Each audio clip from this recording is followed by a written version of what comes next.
Odkar je človek prvič navlekel nekaj nase, je moda burila človeško domišljijo, predvsem tisto ženskega spola.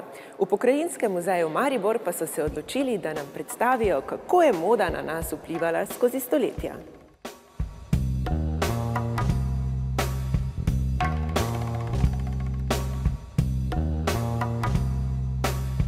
V Pokrajinskem muzeju Maribor smo letos pripravili projekt Mesec mode v muzeju, ki je zasnovan tradicionalno.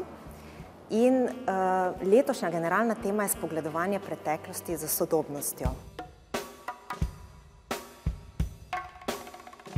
Tukaj predstavljamo naše gradivo iz zbirke mode Pokrajinskega muzeja Maribor, ki smo ga postavili ob bok sodobnim kreatorjem.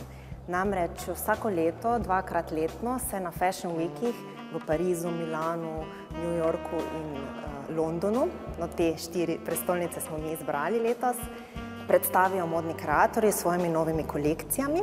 Letošnji kreatorji, ki smo jih mi izbrali ob tej priložnosti, so se spogledovali tako z koncem 19. stoletja, z 20. let 20. stoletja, predvsem pa iz 60. let.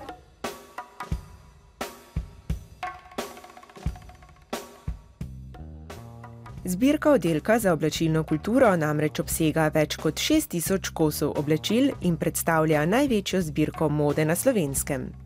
Zato ni čudno, da se številni muzejski kosi na razstavi ne razlikujejo veliko od najnovejših trendov z modnih vrvi. Moda se vedno vrača in obrača in se ciklično ponavlja, ampak zmeraj v novi preobleki.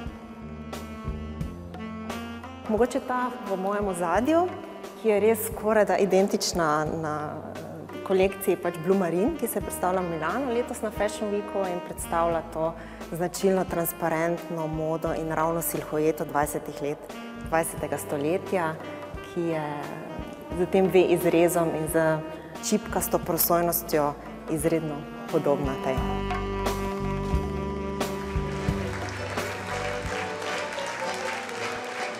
Razen oblačil pa v muzeju ves mesec gostijo tudi različne modne dogodke, na katerih se bodo predstavili tako znani slovenski modni oblikovalci, kot tudi mladi ustvarjalci.